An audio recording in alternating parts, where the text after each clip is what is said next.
नमस्कार, आप देख रहे हैं स्वतंत्र स्तंभ न्यूज़। सच्चाई देश की गलियों से। आइए डालते हैं नज़र आज की ताज़ा खबर पर।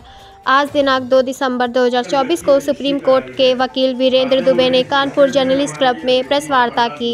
प्रेस वार्ता करते हुए उन्होंने बताया कि हरिशंकर गुप्ता, गणेश शंकर गुप्ता व सहमत पक्षकार काम सही तरीके से निकल जाए, प्लॉट बिक जाए, किसी को भी तकलीफ ना हो। ये जितने कस्टमर है उनको भी तकलीफ दे रहे और हमको गलत बता के अब हमारे को भी तकलीफ दे रहे और जरा बना बनाया काम जो है वो खुद के लिए भी खराब कर रहे हैं, हमारे लिए भी। अगर वो समझते हैं कि यही उनका प्रॉफिटेबल मुद्दा था जमीन का, तो वो खुद ब खुद उन्होंने खराब कर दिया। जब 90 लाख रुपए हमसे ले चुके हैं, इनको 1.25 करोड़ रुपए और लेना है, लेकिन अगर हमने आगे कस्टमर को बेचा है, अगर सपोज करिए कि ये जगह हमें नहीं दे पाते हैं, तो हमें तो 41 बीघे की अराजी है, तो उसमें कई लोग ऐसे हैं कि जिनके पास कागजों में जमीन है और जमीन नहीं एक्चुअल है, तो हमने किसी सोसाइटी से बात की हुई है कि भाई अगर ये वायलेट ना हो तो इनको रजिस्ट्री दोबारा हम करवा दें। 10-10 लाख रुपए रजिस्ट्री में खर्च होगा, हम करके करवा देंगे, जिससे हमने कोई जगह बेची तो हमारे ऊपर कोई आंच उसकी ना है। देखिए ये 5 सितंबर 2024 का अखबार पर ये इनके खिलाफ खुद कार्रवाई है। और अभी जगह की नाप हुई थी, डीएम साहब की एप्लीकेशन दी गई थी, किसी की जमीन है उसके अंदर उन्होंने एप्लीकेशन दी थी, तो एसडीएम, तहसीलदार, इंस्पेक्टर नौबस्ता, वहाँ की चौकी इंचार्ज, सारे लोगों ने जांच की, तो जगह इनकी नहीं पाई गई। इन्होंने एक आबादी की फर्जी रजिस्ट्री करा रखी है, तो उसको एसडीएम ने रिजेक्ट कर दिया कि यहाँ पे कभी आबादी नहीं थी, इसलिए आबादी की रजिस्ट्री यहाँ वैलिड नहीं है, क्योंकि यहाँ फैक्ट्री लगी हुई थी, मतलब 40 साल पहले से।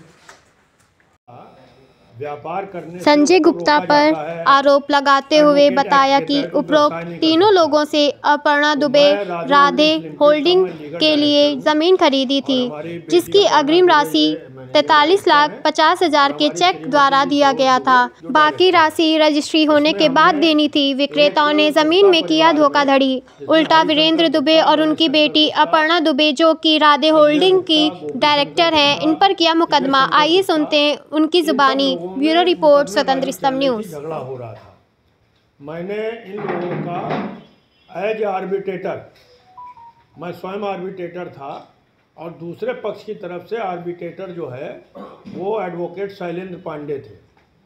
शैलेंद्र पांडे जिन पक्षों के वकील हैं, उन्होंने ही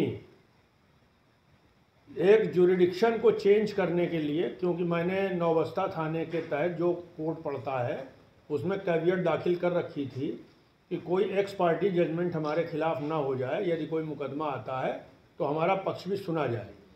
उन्होंने एक जुरिडिक्शन को बदलने के लिए, क्योंकि हमने ऑलरेडी नौबस्ता थाने में एप्लीकेशन प्रार्थना पत्र दिया था कि इस तरीके से जगह इन्होंने हमको ज़्यादा बेच दी है जिसके ये मालिक नहीं थे, हमारे खिलाफ धोखाधड़ी हुई है।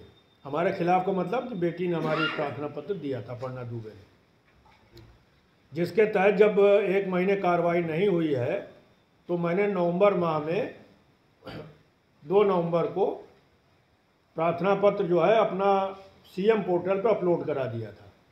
तो सीएम पोर्टल पे जब अपलोड हुआ है उसके बाद उसकी जांच हुई है। उन्होंने जांच जो आपको हमने कागज़ दिया उसमें लिखा हुआ जांच में उन्होंने फाइंडिंग दी कि ये सिविल नेचर का मैटर है, इसमें आप सिविल कोर्ट जाइए। इनकी ओर से पोर्टल पर डाल दिया गया कि हम जांच से संतुष्ट नहीं हैं, वो दोबारा विवेचना नौबस्ता थाने में आ गई है। लेकिन जब इन्होंने फाइंडिंग ये दी तो हम लोगों ने सिविल के मुकदमे की तैयारी करा करके, जो सिविल जज सीनियर डिवीज़न पंचम के यहाँ पर मुकदमा हमारा सिविल का ऑलरेडी चल रहा है।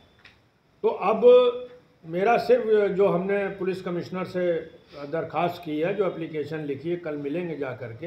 हमने भारतीय जनता पार्टी के कार्यकर्ता होने के नाते हमने भारतीय जनता पार्टी के नगर के और प्रदेश के शीर्ष नेतृत्व को भी इसकी जानकारी दी है कि इस तरीके से पुलिस कोई भी न्यायप्रिय टाइम पे सुनवाई नहीं कर रही है।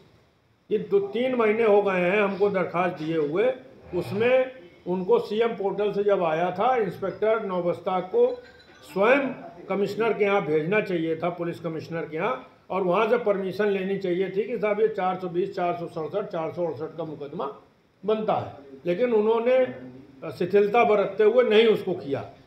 इन बिटवीन इन्होंने कोतवाली में इन तथ्यों को छिपाते हुए कोर्ट को गुमराह करके, मतलब तथ्य अगर ये बताते कि हमारे खिलाफ कोई एप्लीकेशन दी गई है, कोई मुकदमा की विवेचना चल रही है, तो ये मुकदमा कभी भी 156(3) में या 174(3) में नहीं लिखा जाता। लेकिन चूंकि इन्होंने वो तथ्य जो है छिपा लिए, और कोर्ट को गुमराह करना इटसेल्फ अपराध है। किसी कोर्ट को भी आप गुमराह करते हैं, ये अपने आप में भी अपराध है। तो इसलिए जो अपराध इन्होंने ये किया है, प्लस इन्होंने जो हमारी और हमारे परिवार की छवि को खराब किया है, मैं उसमें मानहानि का दावा भी करूंगा। कंपनी की तरफ से दावा होगा, ये बेटी हमारी अपर्णा दुबे करेंगी, और नरेश त्रिपाठी हमारे उसमें वकील होंगे। हमारे ये छोटे भाई हैं और यहाँ के ये सक्षम अधिवक्ता हैं कानपुर के, और अभी ये बार काउंसिल का चुनाव भी लड़ रहे हैं, तो इसलिए काफ़ी ये एक्टिव अधिवक्ता हैं और हम लोगों से पारिवारिक रूप से ये 35-40 सालों से जुड़े हुए हैं। जो आरोप लगा कि आपने जो पैसा देने की बात कही थी, उसमें चेक फर्जी निकला आपका? नहीं, चेक कभी फर्जी नहीं होता है, चेक असली है। चेक को मैंने बैंक में स्टॉप पेमेंट करा दिया। जब हमको ये बात बैंक से मालूम हुई, हमारे एक क्लाइंट को हमने बेचा था, वो ले गए वहाँ पे, तो चेक को मैंने स्टॉप पेमेंट करा दिया। चेक असली है, चेक स्टॉप पेमेंट होने पे फर्जी नहीं हो जाती। हम फर्जी चेक क्यों किसी को देंगे? हमने भी नहीं दिए, कंपनी ने दिए, बिटिया के दस्तखत है, ठीक है ना। तो कोई भी व्यक्ति, कोई सम्मानित व्यक्ति, हम लोगों ने जीवन में बड़ा संघर्ष किया है। तमाम मुकदमे, छात्र राजनीतिक जीवन में, यूथ राजनीतिक जीवन में तमाम बार संघर्षों में जेल गए हैं, लाठियाँ खाई हैं, तमाम संघर्ष किया है, लेकिन वो राजनीतिक रूप से हमने कोई भी अपराध नहीं किया है। और मैंने अभी आपसे जो बोला है, मैं अभय जी को अभी PDF भेज दूंगा, जिसमें कि हर साल भर में, 1.5 साल में ये रिपोर्ट लग जाती है कि वीरेंद्र दुबे के खिलाफ कोई भी मुकदमा नहीं है।